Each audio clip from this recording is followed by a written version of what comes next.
Good evening. Welcome to the September 24th Public Works session of the Rockville Center Board of Education. Please rise for the pledge. Pledge allegiance to the flag of the United States of America and to the republic for which it stands, one nation, under God, indivisible, with liberty and justice for all. Thank you. Emergency exits are at the back of the room on either side. Mr. Gavin, I will turn it over to you for your superintendent's report. Thank you, Madam President. President Barry, Rockville Center Teachers Association President Ms. Danino, and I recently attended the Disconnected Conference up in Albany. This was where we had the opportunity to listen to Governor Hochul address us about her concerns regarding the negative impact of cell phones, particularly those with social media accounts in schools. The governor emphasized the urgency of taking action to address these issues. While the specific solutions are still under discussion, several states have implemented various approaches to limiting cell phone usage in schools. For example, Louisiana, Florida, and South Carolina have outright banned the use of wireless devices unless for an IEP or health reason in schools. Other states have mandated or recommended that school districts adopt policies restricting cell phone use, again with the exceptions of special needs or medical reasons. I want to remind our parents that our district's policy at the high school and middle school requires students to keep their cell phones off and away during school hours. We have been diligently enforcing this policy, and the students have been cooperative. Recent research, such as that presented in Jonathan Haidt's book, The Anxious Generation, highlights the potential negative effects of cell phones and social media on student mental health. While I typically don't recommend specific books, I do encourage the parents of teenagers to explore this research. This past weekend, I also attended the NISCUS conference for New York State superintendents, and I was honored to have the opportunity to present with the superintendents of Garden City and Franklin Square on the potential of artificial intelligence in education. Our keynote presentation was well received, and we were also invited to participate in a podcast discussing the issue. So the podcast I hear is going to be out soon. It's a barn burner, let me tell you. Dr. Sinha and Dr. Bloom are thoughtful and collaborative leaders who recognize the potential benefits of AI for students and teachers in our districts. And the state organization is even considering hosting a conference based on our presentation, so who knows. I do want to thank the Board of Education for their support in our efforts to introduce AI in a safe and thoughtful manner through our Research in the Age of AI class at the middle school and Prompt Engineering at the high school. And that's my report. Thank you. It was a pleasure to attend the Disconnected Conference with Ms. Danino and you, Mr. Gavin. Anytime that we can bring organizations like NICET, school boards, and the Superintendent Conference together to work on important issues such as this is really important work, and I was happy to be there, so thank you. Mr. Gavin, great job. Glad to hear it was well received, and thank you for telling the story of our district with this work and being a leader in this area. Okay. Turning it over to you, Mr. Gavin, for Social Studies review process. Great.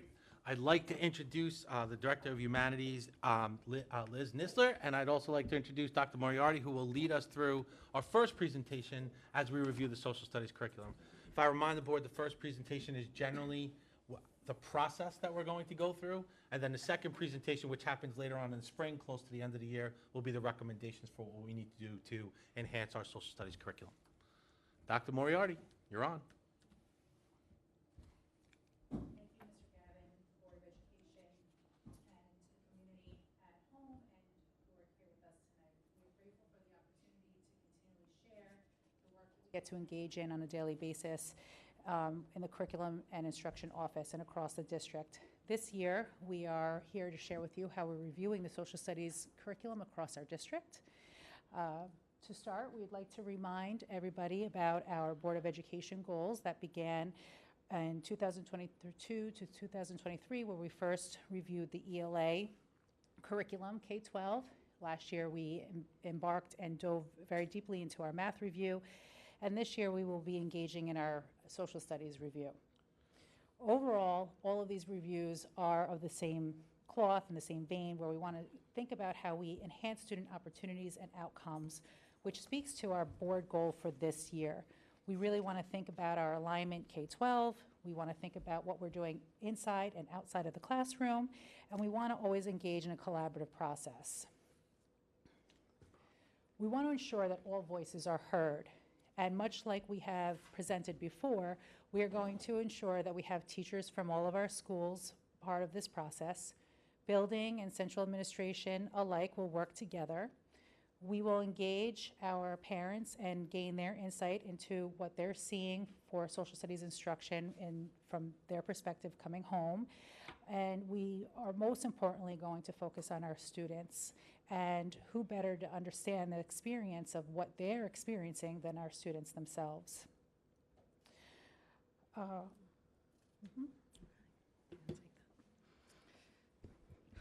We recognize that the work we do requires a thoughtful approach and humility.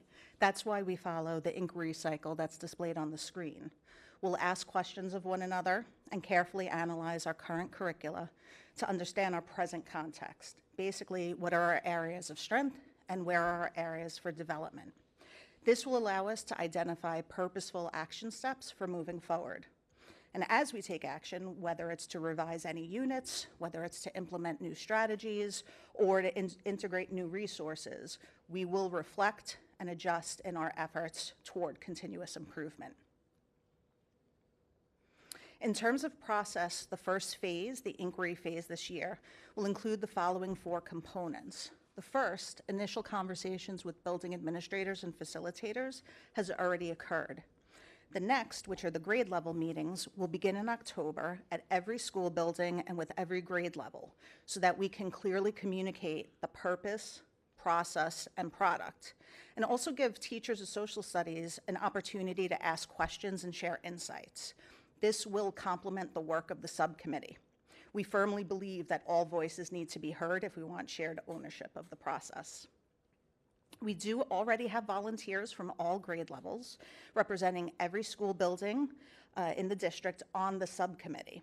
So our plan is to meet throughout the year and to engage in a deep and thoughtful review of our curriculum documents. This group is going to take the lead in the review process, reporting back to their colleagues, getting their feedback, and then bringing that back to the table as we continue our work. And additionally, we'll be sharing our efforts with the PTA Curriculum Committee at our monthly meetings and welcome their feedback as well.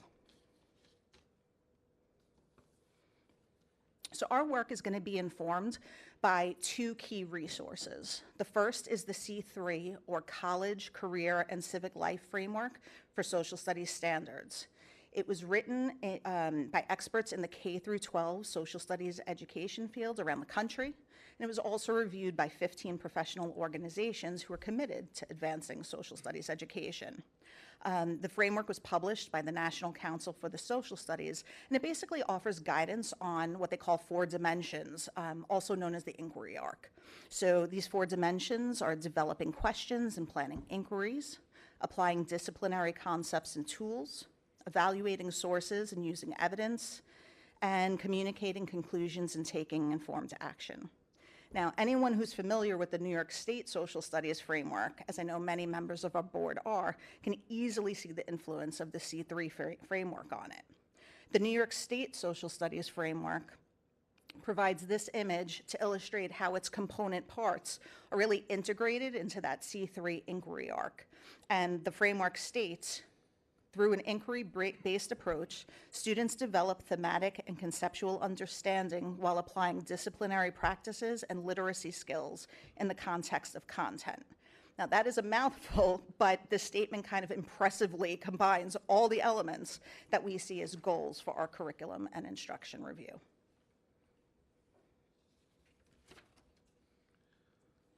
The framework asks us to consider the New York State social studies practices that represent the social science and historical thinking skills that students should develop and we want to see develop through our K-12 educational experience, as well as the themes that are considered to be enduring in nature and ask us to think about the human condition over time, instead of just rote memorization of facts and thinking about social studies in a silo.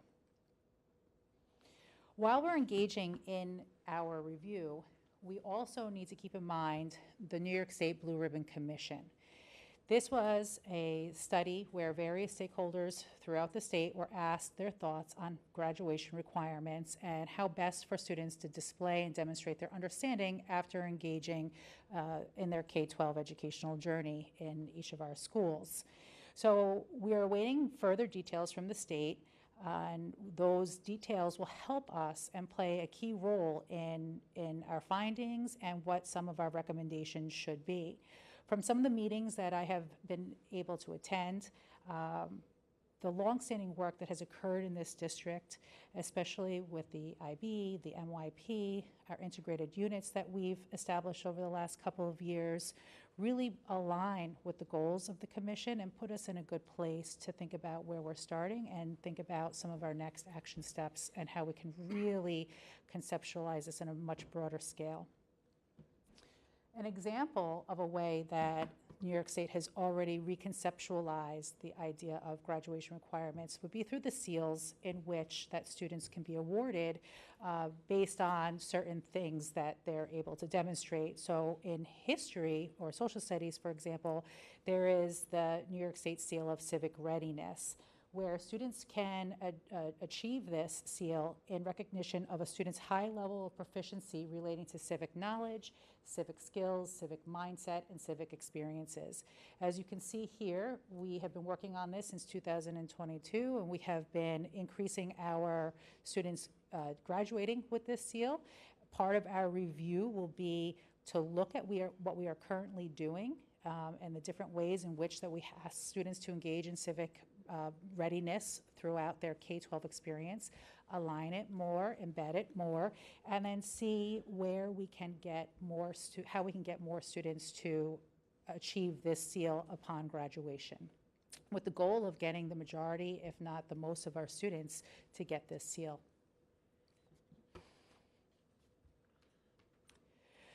So we took all of these broad categories and these broad ideas, and we broke them down into guiding questions.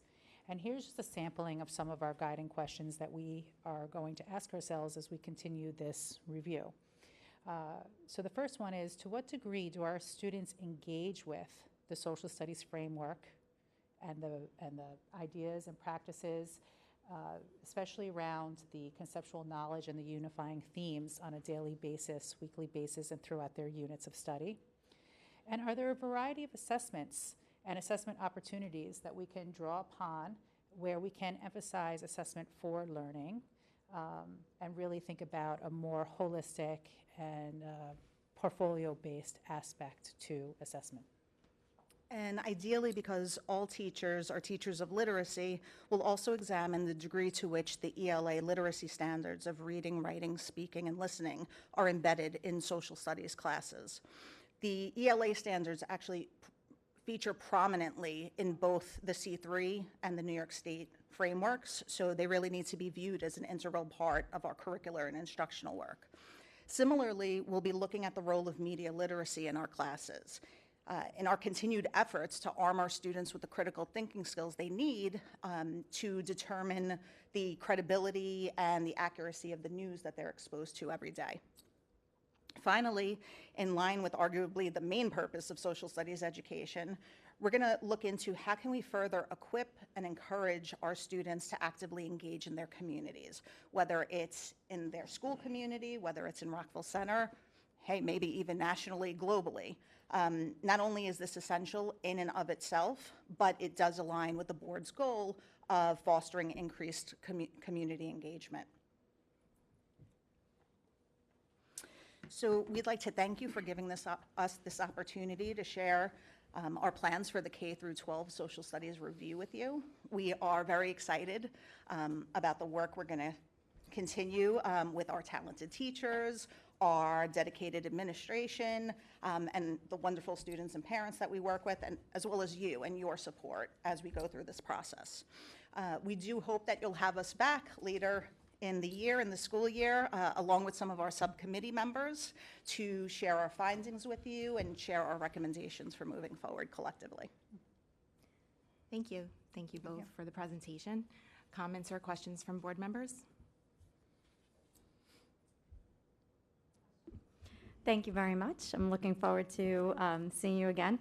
I had two questions. One was about our PTA curriculum committee and how we utilize it. So it says in here input, which I think is great. Traditionally, and a long time ago, it used to be a reporting committee where, you know, it was a place for a representative from every building to come to the curriculum committee and then report back to their PTAs to help kind of spread the message. Are we utilizing it more for input now? And can you talk to that? Because I think that's a great thing to hear from these representatives as well and not just use it reporting. But I'm just curious if you could talk to that. So over the last 2 years, that is exactly how we've been using it, as more of a way to engage our parents in the visioning around all of our review processes, and to ask them, what are they seeing at home? What would they envision? What would they want to see? And really work with that mental mind map, the Game Board of Change, the same thing that we're doing with our teachers. With that, then, we ask them to go back and report back out to their PTAs, and then to come back with any other information that they would have or suggestions that they would have after they reported out to their PTAs. Great. So typically, I've been now planning it with the PTA leader who's that leader of the PTA curriculum committee. So we'll lay out our agendas, we'll lay out our timeframe, and that's what we aim to do to get. Will you also talk to the PTA curriculum committee outside of social studies? You're talking to them about all of the core subjects or curriculum in general? Or are we kind of putting social studies toward the front This this year year? will be social studies. So the first year was ELA. Mm-hmm.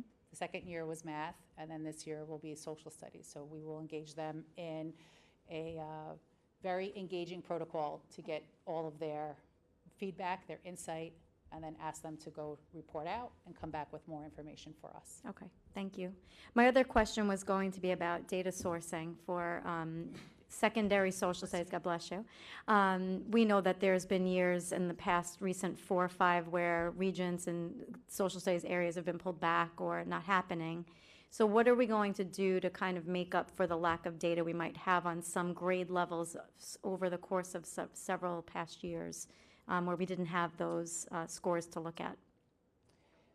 So something that and you can probably speak more to this just because of your history here, but something that the high school has worked toward are quarterly exams that are all aligned, as well as midterm and final exams. So we do have that data.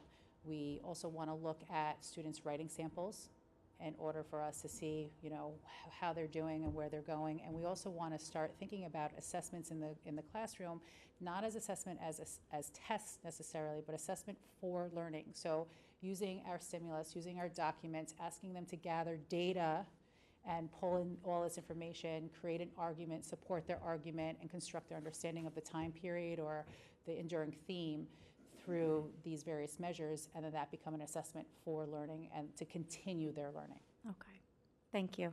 And just a comment, I'm happy about the student engagement initiatives and trying to have them see social studies not just as that rote memorization and repeating of facts, but more how to, you know, be part of their community and that other civic responsibility. So thank you for that. I think that's great. Thank you. Anyone else? Okay, thank you. We look forward to you reporting back. Okay. Thank you very much. Thanks. Turning to policies.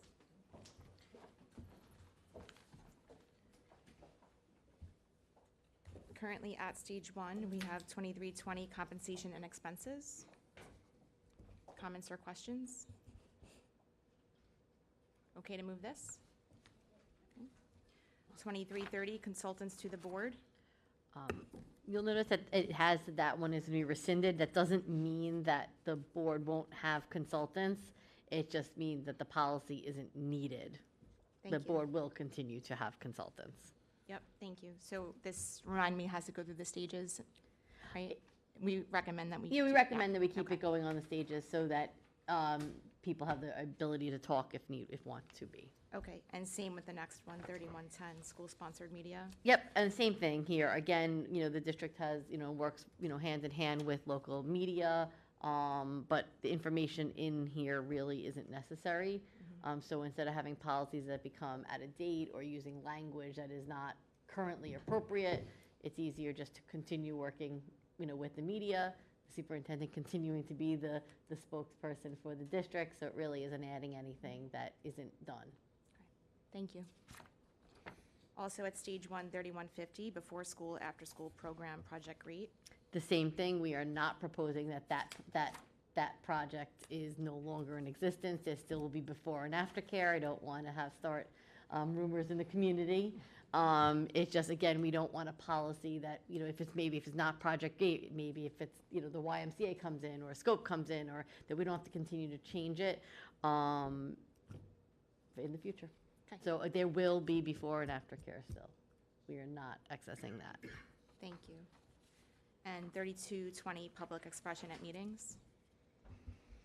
I just had a question about this policy, specifically the second paragraph that talks about comments at regular board meetings will be 25 minutes. Again, I don't know if this is something that is just in there legally, but I personally have a hard time putting a limit on allowing the public to come to the microphone. I strongly feel that if there are people here who have questions or comment, that every single person who has a question or comment should be entitled to come up and share that with the board, being that we have a meeting once a month. Agreed.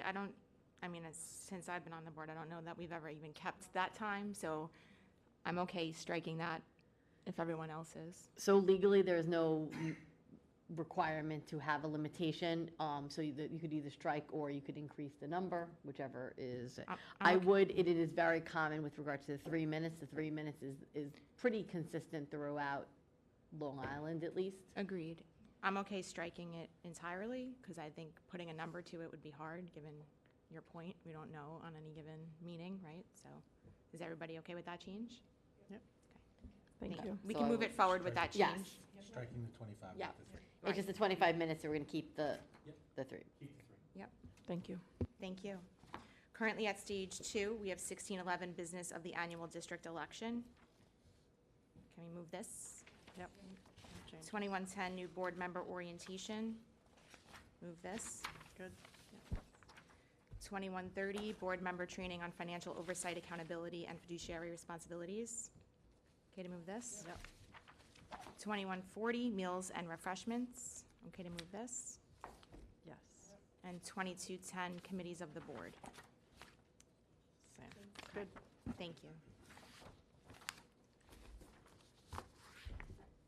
Thank you again to the policy committee and your work, and Ms. Harvey for your help. May I have a motion to approve the consent agenda, items F2 through H7? So moved. Second? Any questions? All in favor? May I have a motion to adjourn? So moved. Second? All in favor? Aye. Thank you, everyone. Our next meeting is a regular meeting, and it's scheduled for October 10th at 7 PM here in the Commons. Have a good night.